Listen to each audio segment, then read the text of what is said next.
Hello friends, welcome to our channel weather explorer. আর আমি কিন্তু ওয়েদারের আরও একটা খুবই ইম্পর্ট্যান্ট আপডেট নিয়ে আমি আপনাদের সামনে চলে এসেছি এই মুহূর্তে। ফ্রেন্ডস, আপনারা যেমনটা দেখতে পাচ্ছেন, আমি যদি আপনাদেরকে ঠিকঠাকভাবে দেখাই, তো আপনি দেখতে পাচ্ছেন এখানে যে স্যাটেলাইট মোডেতে আমি যদি যাচ্ছি, তো এখন কিন্তু পশ্চিমবঙ্গের কোথাওই বা বিহার ঝাড়খণ্ডের কোথাও কিন্তু সেরকম তীব্র মেঘ ছড়িয়ে নেই, যে কারণে কিন্তু কোথাওই এই মুহূর্তে সেরকম জোরে কালবৈশাখী হচ্ছে না।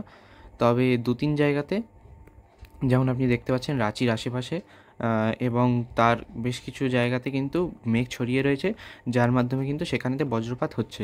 এবং আমি এই মুহূর্তে রেইন অ্যান্ড থান্ডার মোডেতে চলে গেলে আপনি দেখতে পাচ্ছেন উইন্ডিতেও কিন্তু এই মুহূর্তে রেইন অ্যান্ড থান্ডার মোডেতে সেরকম কোথাও বৃষ্টি দেখাচ্ছে না। রাঁচি জামশেদপুরের জায়গাতে অল্প একটু বজ্রবিদ্যুৎ সহ বৃষ্টিপাতের সম্ভাবনা দেখাচ্ছে। তো আগামীকাল সোমবার দিন কিন্তু পশ্চিমবঙ্গ, বিহার, ঝাড়খণ্ড সব জায়গাতে বিক্ষিপ্তভাবে হালকা থেকে মাঝারি বজ্রবিদ্যুৎ সহ বৃষ্টি হবে, এমনটা কিন্তু আলিপুর আবহাওয়া দপ্তরও বলেছে। আর আপনি এখানে অ্যাপেতেও একই জিনিস দেখতে পাচ্ছেন। আর সাথে যেটা আছে, 40 থেকে 50 কিলোমিটার/ঘন্টা বেগে কিন্তু ঝোড়ো হাওয়া হতে পারে। উত্তরবঙ্গের বিশেষত আলিপুরদুয়ার এবং দার্জিলিং আর আলিপুরদুয়ারেতে কিন্তু 70 কিলোমিটার থেকে 100 কিলোমিটার/ঘন্টা বেগেও কিন্তু কালবৈশাখী হতে পারে। আর সাথে কিন্তু মাঝারি থেকে ভারী বজ্রবিদ্যুৎ সহ বৃষ্টিপাতের সম্ভাবনা রয়েছে আগামী 3 থেকে 4 দিনে। তো এই সতর্কতাটা কিন্তু আলিপুর আবহাওয়া দপ্তরই দিয়েছে। আর আপনি দেখতে পাচ্ছেন মঙ্গলবার দিন 15 তারিখেও কিন্তু পশ্চিমবঙ্গের বিভিন্ন জায়গায় বিক্ষিপ্তভাবে কিন্তু কালবৈশাখী হওয়ার সম্ভাবনা আমরা এখানে দেখতে পাচ্ছি। টেম্পারেচারের খবরেতে একবার গিয়ে আমি আপনাদেরকে ভালোভাবে দেখানোর চেষ্টা করি। অ্যাকচুয়ালি পশ্চিমবঙ্গের উপরে এই মুহূর্তে কিন্তু একটা, মানে পশ্চিমবঙ্গের উপরে ঠিক না, আসাম থেকে মধ্য বঙ্গোপসাগর পর্যন্ত একটা নিম্নচাপ অক্ষরেখা বিস্তার করেছে। আর একইভাবে মধ্য ভারতের উপরেও কিন্তু একটা অক্ষরেখা আমি আপনাদেরকে এখানে দেখাতে পারবো না, কারণ অ্যাপেতে নিম্নচাপ অক্ষরেখাটা ওইভাবে দেখায় না।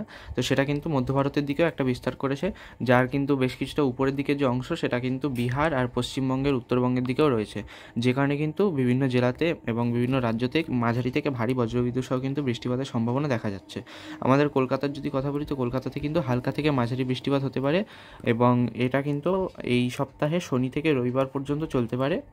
অর্থাৎ আজকে রবিবার থেকে পরবর্তী রবিবার পর্যন্ত কিন্তু এই জিনিসটি চলতে পারে। তো টেম্পারেচারেতে গেলে আপনি দেখতে পাবেন দিনের বেলা বেশিরভাগ জায়গাতেই কিন্তু 33 ডিগ্রি থেকে 34 ডিগ্রি পর্যন্ত থাকার সম্ভাবনা।